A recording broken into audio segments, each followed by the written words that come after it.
In the history section, जो हमारा history and culture का सिलेबस है या जो हमारा पेपर आता है बीपीएससी में, जीएस 1 का जो पेपर है, उसमें 68 बीपीएससी और 69 बीपीएससी में पैटर्न चेंज हुआ, और उसमें 5 शॉर्ट आंसर्स पूछे जाते हैं और 2 लॉन्ग आंसर्स आपको आंसर करने होते हैं। अब शॉर्ट आंसर और लॉन्ग आंसर दोनों का अप्रोच बहुत डिफरेंट होता है, ठीक है। लॉन्ग आंसर में आपके पास 6 से 7 पेज रहते हैं, आप आराम से लिख सकते हो, आपके पास जितना कंटेंट है आप वहां पर प्रेजेंट कर सकते हो। But in that 2 pages for short answer you have limited space and you have more information। जैसे आपके पास चंपारण सत्याग्रह का क्वेश्चन है ना, अगर आप प्रीवियस ईयर क्वेश्चंस उठा के देखोगे तो आपको उसमें लॉन्ग आंसर ज्यादा मिलेंगे। But in the 69th BPSC, BPSC has asked question on Champaran Satyagraha in the short answer. अब प्रॉब्लम ये आती है कि चंपारण सत्याग्रह में उस 1.5 से 1.25 पेज में हम अपने कंटेंट को कैसे कंडेंस करें। We will be looking at this through different styles of writing. और ये कॉपीज जो मैंने ली हैं, these are copies of 69th BPSC actual toppers copy, ठीक है। तो whatever topper copy is available in the Telegram channels, we have use that even from our platform also, those who have written mains, those who have given interview, we have picked those copies। उनमें से research करके, है ना, 5-6 लोगों के answers मैंने pickup किए question by question, so that I can show you कि एक ही क्वेश्चन में, है ना, लेट्स से चंपारण सत्याग्रह है ना, उसमें कितने डिफरेंट अप्रोचेस से लिखा जा सकता है। All of them will be getting marks more than 50%। So we will be learning this different styles of answer writing for short questions ना।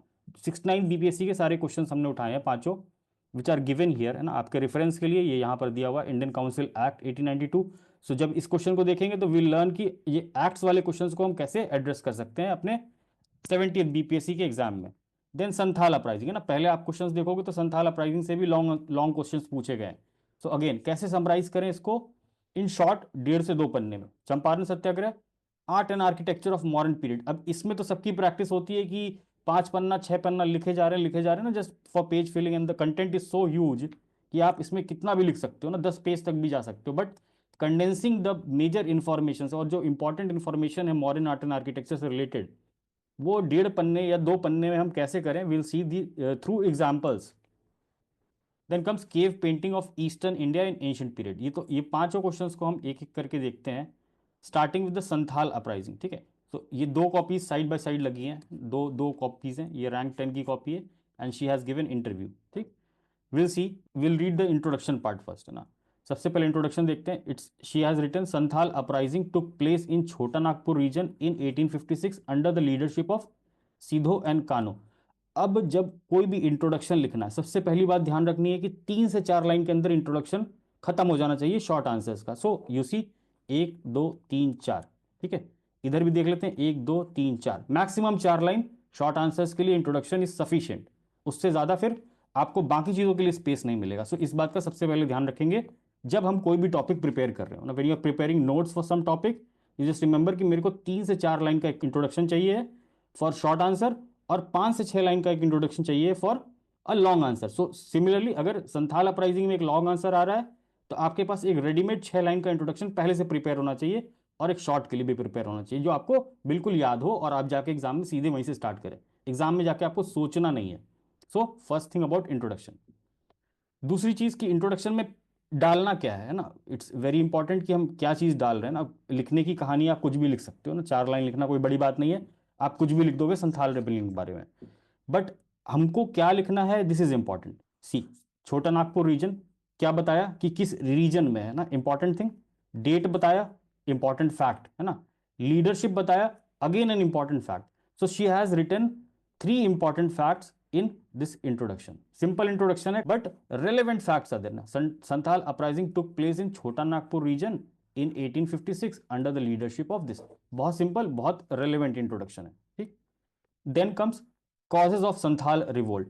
सो अगेन हमको अपने बॉडी पार्ट को, इंट्रोडक्शन पार्ट खत्म हो गया है ना, will start with the body part. अब बॉडी पार्ट में क्या आना चाहिए, we have to divide that into 3 to 4 dimensions, ठीक है। 3 to 4 डायमेंशंस का मतलब क्या हुआ, एक तो कॉजेज, ठीक।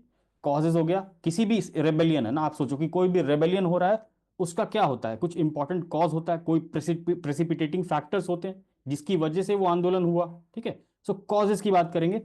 कॉजेज में भी आपको पॉइंट वाइज, अगर आप पॉइंट वाइज लिख रहे हो, ठीक है, यहां पर आपने कॉजेज लिख दिया ऐसे सब हेडिंग 1 2 3 4, इस अप्रोच से भी लिख सकते हो। बट चूंकि शॉर्ट आंसर है, हमको सिर्फ कीवर्ड्स कीवर्ड्स लिखने हैं और बहुत सारा कंटेंट थ्रो करना है। will use a diagrammatic approach. See, both of them have used a diagrammatic approach. So इसमें भी causes में भी इकोनॉमिक की बात करेंगे, सोशल, इमीडिएट, रिलीजियस, ठीक। सिमिलरली यहां पर भी आप देखो 1 2 3 4 5। तो कॉजेज में कारण, कॉजेज, कॉजेज के अंदर भी 1 2 3 4 5 है ना, वॉट एवर, 5 से 6 पॉइंट लिखा, कॉजेज खत्म, ठीक है। आप यहां पर पढ़ लोगे, these things are not important, ये चीजें आप कहीं भी पढ़ सकते हो। I am just telling you कि अप्रोच क्या होना चाहिए हमारे आंसर राइटिंग का फॉर द शॉर्ट आंसर्स। तो कॉजेज लिखा, अगेन आप डायग्राम अप्रोच देख लो, यहां पर डायग्राम आप ऐसे भी बना सकते थे, based on your writing, based on your understanding, based on your knowledge, और you can use this approach also. और एक ये मैप साइड में हमने रीजन के लिए बना दिया। So you see here also he has made a map, ठीक है। So map is also important, जहां जहां हम मैप का यूज कर सके, डायग्राम्स का यूज कर सकें, हमको बिल्कुल करना है ना, इसमें आलस नहीं करना है। अभी से हम प्रैक्टिस करके रखेंगे, 10 बार हम उसको प्रैक्टिस कर लेंगे तो एग्जाम में फ्री फ्लो आएगा आपके पेपर में, ठीक है। सो आप देख लो ना, these are real exam papers है ना, जो रियल एग्जाम में लिखे गए हैं, these are those papers. So आप देखो कितनी क्लैरिटी है ना डायग्राम्स में। Here also you see clarity है। अब जब कभी भी हम डायग्राम बनाए ना, इस तरीके का मैप बनाए या डायग्राम बनाए, तो always try to box it, है ना। जब बॉक्स हम कर देते हैं तो वो अलग से एक प्रेजेंटेशन दिखता है, ठीक है। आपको अलग से ये दिख रहा है ना कि ये मैप है। अगर आप इस लाइन को हटा दो तो ये एक तो क्लटर हो जाएगा ना, एक तो इसमें मिल जाएगा ना, like it will be looking like a very cluttered answer. एक बॉक्स बना दिया तो स्पेसिफिक एग्जामिनर की नजर यहां पर गई कि अच्छा इसने मैप बनाया, और यहां पर लिख भी दिया है क्या है, रीजन ऑफ संथाल रिवोल्ट, है ना। यहां पर छोटा नागपुर प्लेटो इसने हाईलाइट कर दिया है। देन कॉजेज बहुत क्लियर है, पेपर भी भरा भरा लग रहा है, उसी पेपर भी भरा भरा लग रहा है, क्लैरिटी है, लेजिबिलिटी है, एवरीथिंग इज देयर, और points are relevant. Similarly causes की बात कर ली रिवोल्ट में, तो कॉजेज के बाद क्या होता है, उसका इम्पैक्ट क्या होगा, है ना। सो इम्पैक्ट की बात कर लेंगे, 1 2 3 4, 4 से 5 पॉइंट आप इम्पैक्ट पे भी लिख सकते हो ना, सिमिलरली यहां पर। Then you write a conclusion. Simple सी बात है, आपका दो सेक्शन हो गया बॉडी में, है ना, कॉजेज हो गया और इम्पैक्ट हो गया बॉडी पार्ट में। And then you can write the conclusion, जो अगेन 4 से 5 लाइन, मैक्सिमम 4 से 5 line. Introduction 3 to 4 lines, conclusion also 3 to 4 lines और 5 lines depending upon the space. See 1 2 3 4, 1 2 3 4 5 line. So what he has written in the conclusion, conclusion एक बार देख लेते हैं, that is important. India's President Dr. Murmu invoked Santhal revolt's legend in her inaugural respect as a tribute to tribal pride and identity. So, Draupadi Murmu, she belongs to the Santhal tribe, है ना। So she has invoked Santhal revolt. जब उन्होंने भाषण दिया होगा कहीं पे, तो उन्होंने संथाल रिवोल्ट की महानता के बारे में बताया होगा। So he has picked up that and given a current reference of the Santhal revolt. So this is also a very good way of introducing through current affairs, है ना। सो करंट अफेयर्स में उस समय Draupadi Murmu appoint हुई थी, and she gives lot of speeches, है ना, in the on the tribal pride day also. So he has use this. अगर कोट यूज करना है या किसी स्कॉलर को यूज करना है तो इसी आरसी मजूमदार ने कहा है कि विद्रोह आर्थिक कारणों से शुरू हुआ, किंतु बाद में इसका उद्देश्य अंग्रेजों को भारत से खदेड़ना हो गया। How he has linked with the independence movement. So conclusion में एक फॉरवर्ड लुकिंग, एक इंडिपेंडेंस मूवमेंट की तरह बता दिया कि okay, this rebellion was in 1856 but it has a contribution to the independence movement also, ठीक है। So R C Majumdar again a historian, इसने पढ़ा होगा, he has used this. So हमने समझ लिया कि डायग्राम होना चाहिए, mind map, flow chart, these things are there. और जो हमारे सब हेडिंग्स है ना, you have to box them ना, बॉक्स करने से प्रेजेंटेबिलिटी बहुत अच्छी आती है। Okay, so this was I'll share this particular PDF in the Telegram group. Then comes art and architecture of modern period. Again यहाँ पर बहुत सारा कंटेंट है, but how we have to condense that content into 2 pages, just see. एक simple introduction, again 1 2 3 4 5, 4 3 4 line, 1 2 3 4 5, है ना। Just observe these things, जब आप टॉपर कॉपीज का एनालाइज कर रहे हो खुद से, तो यू ऑब्जर्व दीज थिंग्स कि इंट्रोडक्शन कितना है ना, उसमें कीवर्ड्स कैसे आ रहे हैं, उसकी लैंग्वेज कैसी है ना। I just show you. Modern period bracket में डेट लिख दिया, सो वन फैक्ट, ठीक। Was one of the finest and greatest empires, दूसरा फैक्ट, है ना, that India has ever seen. Modern art and architecture is popular even today. तो बहुत simple सा introduction, but it is acceptable, very good, मतलब बहुत decent, nothing is wrong in this, कुछ भी आप काट नहीं सकते उसमें, एवरीथिंग इज देयर।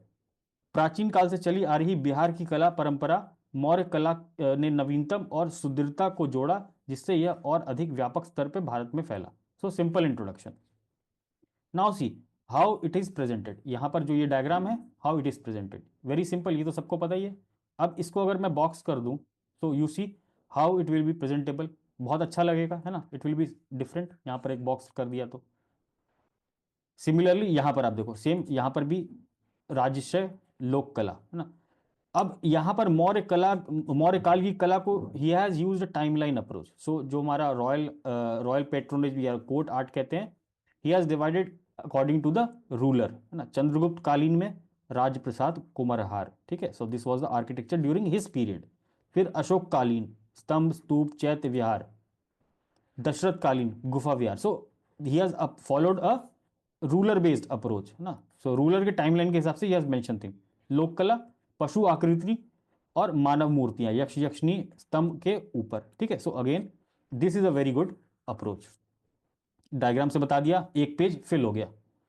देन आप स्टार्ट करो ना अशोक कालीन। So he has followed a ruler based approach. Chandragupta के राजप्रसाद की चर्चा मेगास्थनीज की इंडिका तथा कौटिल्य की अर्थशास्त्र में है। So he has first mention Chandragupta, then Ashoka, then गुफा विहार ऑफ दैट, थर्ड दशरथ।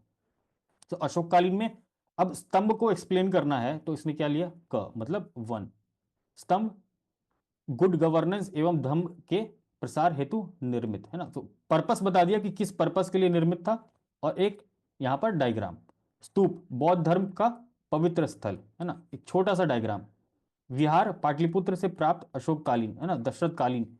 गुफा विहार है ना, लोमेश ऋषि की गुफा है ना, गोपी गुफा, और जो भी है whatever name he has written, whatever content is there, सिर्फ कीवर्ड कीवर्ड कीवर्ड डाला है ना, यू जस्ट रीड कि सिर्फ कीवर्ड कीवर्ड हमको पुट अप करना है, ताकि कंटेंट हम जो भी है मेरे पास, I can put everything and then I can write maximum amount of information in this 2 pages.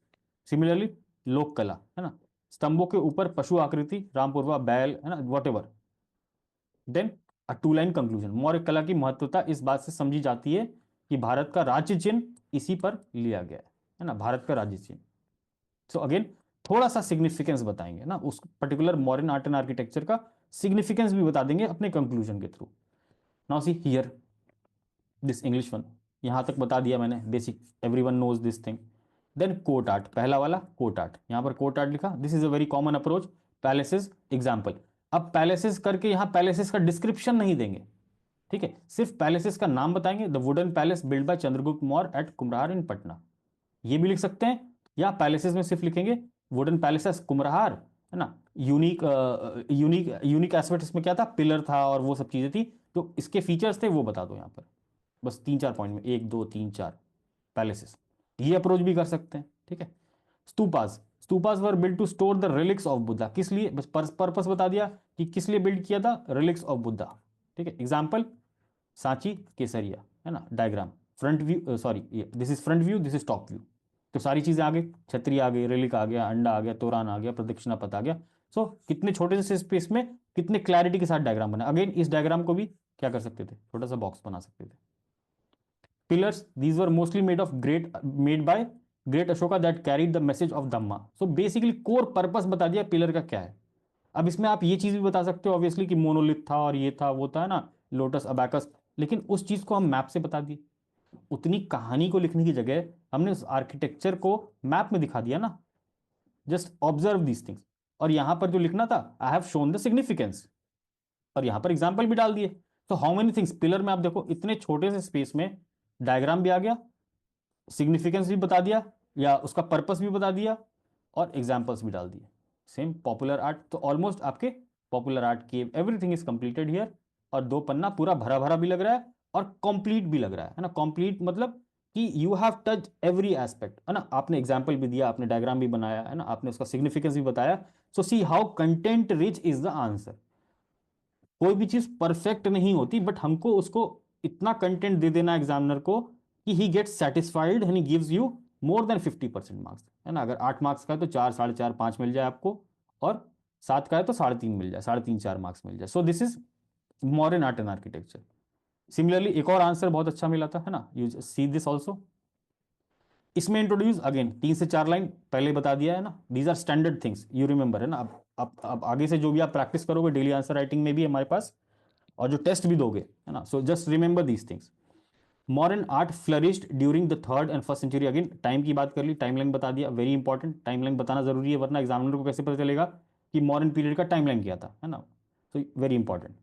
In ancient India and reached it's zenith during the rule of emperor Ashoka. ये भी बहुत इंपॉर्टेंट फैक्ट है कि जो मॉडर्न आर्ट एंड आर्किटेक्चर था वो zenith किसके समय पहुंचा था, सबसे ऊंचाइयों पर किस समय पहुंचा था, अशोका के पीरियड में। So he has written a simple, again है ना, ये सारी चीजें सबको पता होती है ना, आप लोग सब जो भी मॉडर्न आर्ट पढ़ रहे होंगे सबको ये दो फैक्ट पता होंगे। सो बहुत सिंपल सा इंट्रोडक्शन। देन अब देखो डायग्राम यहां पर थोड़ा सा यूनिकनेस क्या ले आया, ये बीच में मैप बना दिया मौर्यन अंपायर का। सो दिस इज शोइंग कि ये जो मॉडर्न आर्ट एंड आर्किटेक्चर था इंडियन सब कॉन्टिनेंट में कितनी दूर दूर तक फैला हुआ था ना। दिस शोज द सिग्निफिकेंस, एकदम से आपको क्लिक करेगा मैप देख के कि see what is the importance of modern, क्यों पूछा जा रहा है, क्यों सिलेबस में है मेरे, कि this was covering almost Indian सब कॉन्टिनेंट दिस मॉडर्न पीरियड। तो आर्ट एंड आर्किटेक्चर आपको सब जगह मिल जाएगा, बाकी चीजें सेम है, कोर्ट आर्ट में ये सारी चीजें बता दी, पॉपुलर आर्ट में। But see the clarity of the diagram, spacing देखो आप, है ना, स्पेसिंग देखो, क्लटर नहीं लग रहा बहुत ज्यादा। देन अगेन सेम चीज यहां पर, palace, Kumhrar palace Patna. Just see the keywords, कोई स्टोरी नहीं लिखेंगे कि the palace of this was present in Patna, है ना, इट हैड 80 पिलर्स। कोई स्टेटमेंट नहीं बनना, बोलना है हमको, सिर्फ pointers, keywords. Kumhrar palace location बताया, 80 पिलर्ड हॉल, है ना, जो कीवर्ड है हमको पता है, बस pointers pointers, mostly of would, है ना। जो बना था हमने जो ऊपर वाले आंसर में भी देखा था कि वो वुडन कंस्ट्रक्शन होता था, तो मोस्टली ऑफ वुड और मेड बाय वुड, है ना, मेड सोलली बाय वुड। तो पैलेस के ये फीचर्स थे, पिलर्स, है ना, और यहां पर ये बना दिया एक डायग्राम छोटा सा। Pillar signified reach and might of the king, है ना। पिलर क्या बता रहा था कि जो राजा है उसकी पहुंच कितनी है और उसका माइट क्या है ना, उसका पावर क्या है। Major rock edict and minor rock edict, तो पिलर में दो कैटेगरी होती है, मेजर रॉक, माइनर रॉक, ठीक है। एग्जांपल यहां पर दे दिया लुम्नी सारनाथ। फिर स्तूपा, है ना, स्तूपा को बता दिया burial burial mounds on the relics. Pillar यहां बना दिया, थोड़ा सा डिसऑर्गेनाइज्ड है पिलर का, एक्चुअली में पिलर के सामने होना चाहिए था, but see he is throwing the content, है ना, हमको वहां कंटेंट थ्रो करना है और वो रिलेवेंट भी होना चाहिए, प्रेजेंटेबल भी होना चाहिए, ठीक है। एग्जाम्पल में बारहत केव, देन बराबर नागार्जुनी केव, देन अ कंक्लूजन। और कंक्लूजन से पहले क्या किया, एक लाइन ड्रॉ कर दिया, क्योंकि अगर ये नहीं ड्रॉ कर रहे हैं तो थोड़ा सा क्लटर लग रहा है ना, यू एग्जामिनर को थोड़ा सा समझ में आना चाहिए क्लियरली कि this is the end of the answer. तो ये स्टाइल भी आप ट्राई कर सकते हो when you are writing some answer. सारे आंसर्स में नहीं ट्राई करना है, कुछ आंसर्स में अलग अलग चीजें ट्राई करनी है ना, तो एग्जामिनर की भी मोनोटोनी ब्रेक होती रहेगी। आपका वो 10 आंसर या 15 आंसर पढ़ रहा है, उसमें अगर उसको हर आंसर में कुछ अलग एलिमेंट्स मिल रहे हैं, कुछ अलग प्रेजेंटेशन मिल रहा है, तो he will be giving you more marks in more half marks in each and every answer because of the presentability. So just see, he has written RC Majumdar, again Hindi वाला मैंने answer दिखाया था, RC Majumdar, modern art an artistic expression that transcends time stands as a testimony to the great cultural heritage of ancient India. तो again a coat, ठीक है, coat से and कर दिया, शोइंग द सिग्निफिकेंस, है ना, हमने यहां पर भी बात की थी कि he has also written the significance. See he has also shown the महत्व, है ना, महत्ता, सिग्निफिकेंस। सो इस particular modern art and architecture में you have to show the significance की क्या है। सिमिलरली संथाल वाले में देखा था हमने। So this was modern art and architecture वाला, how to condense your content into a short answer.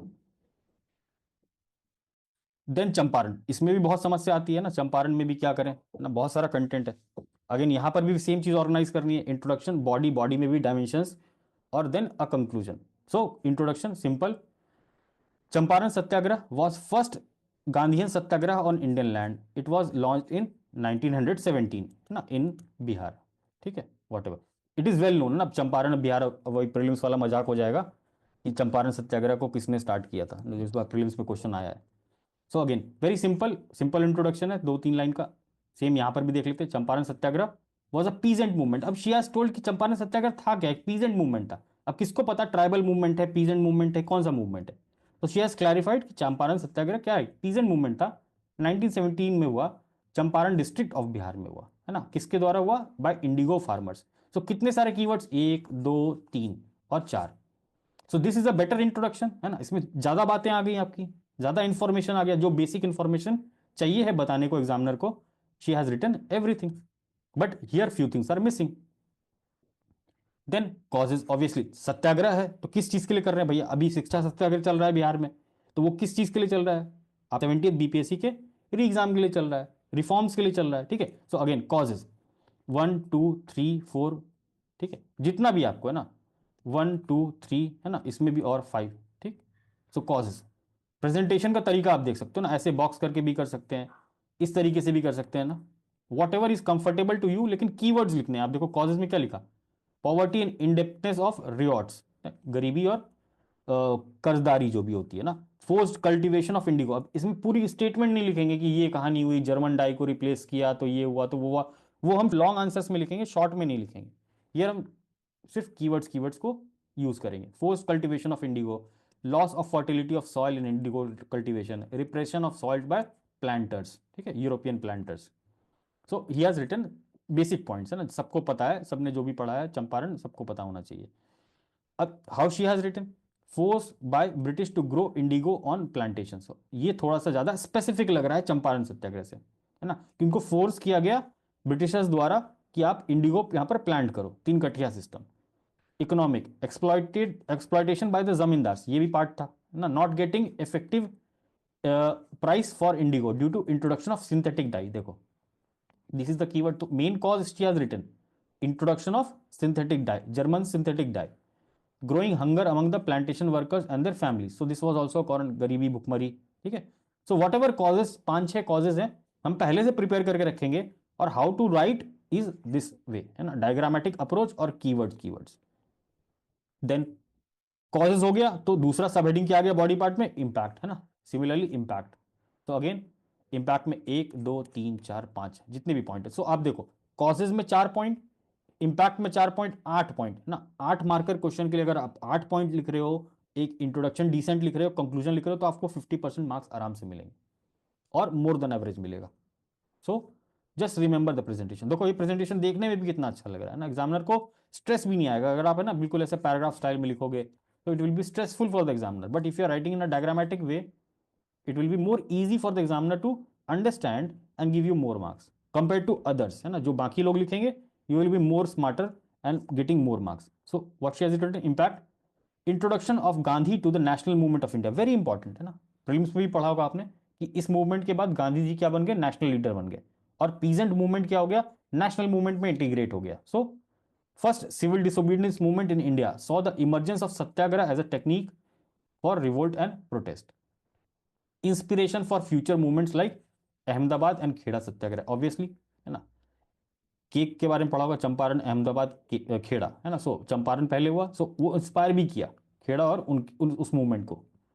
Workers realize that their cause will not go unheard, है ना, तो लोगों की समस्याएं सुनी जाएंगी, ऐसा उनके मन में आया। तो वट एवर पॉइंट ना, जरूरी नहीं है कि आपको पहले से पता हो सारी चीजें, वहां पर आप कुछ कुछ पॉइंट्स बना भी सकते हो अपने अंडरस्टैंडिंग के हिसाब से, बट बी प्रिपेयर्ड, है ना, अब तो हमको पता है, so we will be preparing all these points through the use of AI और whatever content you are following. Then see the conclusion, the Champaran satyagraha prove to be a watershed movement in the evolution of Indian freedom struggle. अब आप सोचो कि ये same question किसका है, ये long question है एक ना, बीपीएससी ने ये लॉन्ग क्वेश्चन में भी पूछा हुआ सेम चीज, है ना, Champaran Satyagraha was a watershed movement in the evolution of Indian freedom struggle, discuss. She has use the question in her introduction, जो बीपीएससी ने क्वेश्चन पूछा है एक बार, उसको इसने अपने कंक्लूजन में स्मार्टली यूज कर लिया है, ठीक है। So be very observant about the questions also, questions जितने भी बीपीएससी के पीवाईक्यू हैं, आप एक बार उनको भी अच्छे से करो। वैसे हमने पीवाईक्यू एनालाइज करवा के दे रखा है आपको, बट एक बार क्वेश्चंस को खुद से पढ़ेंगे, उसकी लैंग्वेज को अक्वायर करेंगे, उसके सिग्निफिकेंस को भी समझेंगे कि वो एक वाटरशेड मूवमेंट था, यही तो हमको बताना था, सिग्निफिकेंस लास्ट में। So how he has written, the Champaran movement proved to be a pivotal chapter, है ना, वाटरशेड, पाइवटल, इंपॉर्टेंट, है ना, इन फ्रीडम स्ट्रगल। द आजादी का Amrit Mahotsav rightly acknowledges it's contribution, जो हमारे देश में 75 साल के बाद आजादी का अमृत महोत्सव चल रहा था लास्ट ईयर, उसका उसमें भी लाइक उसका भी सिग्निफिकेंस शो करता है ना, उसमें भी चंपारण सत्याग्रह के लिए बात की गई थी, या कुछ इंपॉर्टेंट इवेंट्स हुए थे, गवर्नमेंट किया था इवेंट्स कुछ। So he has written that current significance. Then third एक और चंपारण सत्याग्रह ना, अगेन यहां पर भी आप देख लो, इंट्रोडक्शन, रीजंस, है ना, रीजंस में भी अब यहाँ क्लियरली लिखा ना, 3 kathia system, cultivator trapped in, advances given by British planters, जो भी है 4 5 रीजंस यहाँ पर मेंशन किए। And then on the insistence of Rajkumar Shukla अब ये चीज लिखने की जरूरत नहीं है ना, this is like not required in this mains answer, Rajkumar Shukla और इन सब की बात करना। बट अगर आपके पास कंटेंट नहीं है तो आप then you can write these things, then result 1 2 3 4 whatever, है ना। और लास्ट में क्या, Champaran Satyagraha inspired Satyagraha of Ahmedabad and Kheda, and during this time Gandhi ji got the title of Mahatma. Simple सा है ना, यही चीज ऊपर इसने पॉइंट में लिखा था, इंस्पायर किया ना, see inspiration for future movement like Ahmedabad and Kheda Satyagraha, यहां पर इसने उस चीज को कंक्लूजन में लिख दिया। सो ओवरऑल आपका कंटेंट वही है, but way of presenting is different, है ना। You see here he has presented in a different way and she has presented in a different way, he has presented, but all the three answers have some basic elements ना। basic elements कौन कौन से, clarity, short introduction to the point introduction, body भी divided है ना। आपको पहले से पता होना चाहिए कि ये टॉपिक है ना। उसमें कितने डायमेंशंस में क्रिएट कर सकता हूँ बॉडी पार्ट में, है ना। जैसे रीजंस हो गया, इम्पैक्ट हो गया, है ना, इवैल्यूएशन हो गया, इवैल्यूएशन में भी पॉजिटिव नेगेटिव कुछ ऐसे इवेंट्स होंगे या ऐसे क्वेश्चंस होंगे, ऐसे टॉपिक्स होंगे जिसमें आप अलग अलग डायमेंशंस को क्रिएट कर सकते हो। So when you are making notes or when you are reading, try to create that dimensions in your mind, और उसके हिसाब से then you try to prepare your pointers, है ना, कि 4 5 पॉइंट में इसमें भी प्रिपेयर कर लूँ, 5 पॉइंट इसमें प्रिपेयर कर लूँ, डायग्राम्स को यूज कर लूँ। These things are your rough work before the exam, actual exam, है ना। सो ये आप अभी से प्रैक्टिस कर भी रहे हो ना, many of you are practising in the test. So this was Champaran Satyagraha का part. Okay, so then comes Indian council act last, ठीक है। अब इसमें क्या करना है, इंडियन काउंसिल एक्ट, एक्ट पूछा है तो अब एक्ट के सोचो आप क्या क्या, आप बॉडी इंट्रोडक्शन में तो आप समझ ही गए कि 4 5 लाइन में एक सिंपल सा इंट्रोडक्शन लिख दिया, एक्ट क्या था, है ना, कब आया था और क्या उसका बैकग्राउंड था, थोड़ा सा बता दिया उसमें। देन एक्ट के बारे में बताना तो उसके फीचर्स बताएंगे ना, एक्ट के फीचर्स होते हैं, एक्ट का इवेल्युएशन होता है ना। एक्ट, कोई सरकार एक्ट लेके आती है, अभी जैसे कोई भी कानून सरकार लेके आ रही है तो उसके फीचर्स होंगे, उसके फीचर्स हम 5 7 लिखेंगे। देन उस फैक्ट उस एक्ट का इवेल्युएशन होता है कि भाई अच्छा है बुरा है ना, क्रिटिकल इवेल्युएशन, तो एक पॉजिटिव एक निगेटिव, इस तरीके से भी इवेल्युएट कर सकते हैं। तो 2 सब हेडिंग्स हमको मिल गए बॉडी पार्ट में। सो दिस इज ऑल्सो डन। अब ये फैक्ट्स आपको याद होने चाहिए ना, इसके प्रोविजंस आपको याद होने चाहिए जो भी इंपॉर्टेंट एक्ट्स हैं। So Indian council act directly यहां पर हेडिंग डाला, नो इंट्रोडक्शन, ठीक। Ended the monopoly of East India Company, expanded the Legislative Council of Governor General of India, expanded the Executive Council of Governor General of India, gave more powers to the Governor of Madras and Bombay, ठीक है। whatever is the point, 6 points she has written and then she has written a conclusion। तो page भी आप देखो सारा भर दिया है ना, 2 page. See use of diagram smartly, भरा भरा भी लगना चाहिए, ऐसा नहीं कि एकदम छोटा छोटा लिखा और इतने में खत्म कर दिया और यहाँ पर आधा पेज खाली दिख रहा है। तो एक साइकोलॉजिकल इंपैक्ट पड़ता है एग्जामिनर के माइंड पे कि चलो 5 हाफ नंबर घटा लो। So she has filled the space also very well. Similarly यहाँ पर भी he has started with a quote। अब इससे ज्यादा बहुत ज्यादा परेशान नहीं होंगे, है ना। he is a scholar kind of person, है ना। ये जो भी जिसकी भी कॉपी है, he is a scholar either a political science of or of history, ठीक है। so he has used lot of quotes, तो बहुत सारी बुक्स पढ़ी होंगी कोर्स में अपने। तो इससे परेशान नहीं होना कि इतना भारी भारी चीज कैसे लिखेंगे, नॉर्मल चीजों में भी मार्क्स मिलता है ना। They have given interview, he has not clear the mains also, ठीक है, but answer was very good, that's why I picked। she has given interview, he has not cleared mains। Indian Council Act, constitutional advancement in India is determined by the need to attract Indian collaborators to Raj, है ना, B.R. Tomlinson। अब इतना ज्यादा अगर complicated code लिखेंगे तो examiner को ही समझने में 2 मिनट लग जाए, वो भी काम नहीं करना है हमको ना, कि एग्जामिनर को समझ में नहीं आया कि आप इतने बड़े स्कॉलर और ऐसे ऐसे कोट्स ऐसे ऐसी लाइंस लिख रहे हो कि एग्जामिनर को समझ में ना आए, है ना। Constitutional advancement in India is determined by the need to attract Indian collaborators to the Raj. अब इस चीज का मीनिंग क्या एग्जामिनर डिकोड करेगा क्या बैठ के। तो अगर कोट भी यूज करना है, किसी की बात भी करनी है, तो थोड़ा सिंप्लीफाई करके करेंगे ना, या है ना, you have to simplify these things so that examiner gets these very clearly. Indian council Act 1892 were given further to placate the demands of the moderates ना, मॉडरेट्स ने डिमांड की थी, उनको खुश करने के लिए ये काउंसिल एक्ट को पास किया गया था, ठीक है। सम ऑफ द की प्रोविजंस वर ना, फिर provisions 1 2 3 4। Thus, Indian Council Act was nothing but other method of further draining India of her wealth and prolonging her servitude observed by दादा भाई नारोजी। तो इसने एक जनरल सी बात बता दी है ना, जो भी ये एक्ट्स वैक्ट्स थे इनका और कोई काम नहीं था, सिर्फ इनको इंडिया के वेल्थ को ड्रेन करना था और अपना रूल और आगे तक लेके जाना था, सिर्फ इतना मकसद। तो क्रिटिकल एनालिसिस, तो कंक्लूजन में क्या आ गया, critical analysis. She has written Indian Council Act 1892 marked that British were taking steps to increase Indian involvement। ये पॉजिटिव नोट पे है। This is a critical conclusion, this is a conclusion in the positive note कि Britishers ने ये act पास किया ताकि Indians का involvement administration में बढ़ सके। तो अल्टीमेटली एम भी यही था, है ना, 1892 वाले काउंसिल एक्ट का एम भी यही था। So there are different ways of writing introduction conclusion, but ultimately हमको सब्जेक्ट मैटर से क्लोज रहना है, जितने कीवर्ड्स जितने डायमेंशंस लिख सके, है ना, वो हमको करना है यहाँ पर इन दी शॉर्ट आंसर। तो सिमिलरली एक और ये थर्ड वाला, Indian Council Act of 1892 was enacted by the British as a result of the demand of council reforms by the moderate nationalist leader। Background दे दिया कि 1892 में जो एक्ट पास हुआ क्यों हुआ, है ना, was enacted by the British as a result of the demand of council reform। तो काउंसिल रिफॉर्म्स की डिमांड हो रही थी, आप सब हिस्ट्री में पढ़े होंगे प्रीलिम्स के समय में, मॉडरेट लीडर्स के द्वारा। तो बेसिकली एक बैकग्राउंड दे दिया यहाँ पर। प्रोविजंस क्या थे, 1 2 3 4 5 क्लियर, है ना। एनालिसिस, एनालिसिस वही क्रिटिकल एनालिसिस, पॉजिटिव निगेटिव, तो सिंपल एनालिसिस लिख दिया, इसमें पॉजिटिव निगेटिव दोनों चीज आ गई ना, 1 2 3 4 5, वट एवर यू नो। और ये सब चीजें आप पहले से भी प्रिपेयर कर सकते हो ना, कंटेंट पार्ट के लिए परेशान ना हो। जो भी अगर उनको लग रहा हो कि कंटेंट कैसे आएगा, so content is not an issue, just learn the writing thing. Then the unsatisfactory nature, अब इवेल्युएशन है, एक्ट का इवेल्युएशन, अनसेटिस्फैक्ट्री नेचर बता दिया यहाँ पर, है ना, कि not very good, not very positive, कुछ खास इंपैक्ट नहीं हुआ। Reform pave the way for later agitation by the extremist under the leadership of Lal Bal Pal. तो अब इससे संतुष्ट नहीं थे जो लीडर्स थे, इसीलिए आगे जाके उन्होंने ये लाल बाल पाल एक्सट्रीमिस्ट लीडर्स के अंडर ये नेतृत्व चला गया of independence movement, something like that.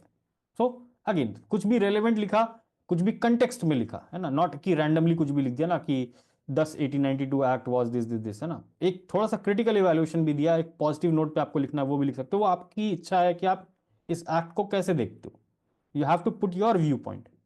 So I hope all of you have understood how to write short answers through these examples.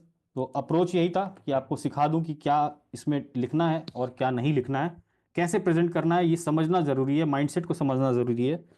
So this was all for this particular video, and we'll see you all in the next session. Okay, thank you everyone. Okay, session will get closed in 1 minute. We'll join again. फिर से उसी link से join करना है, and then we'll have a discussion. Join with the same link.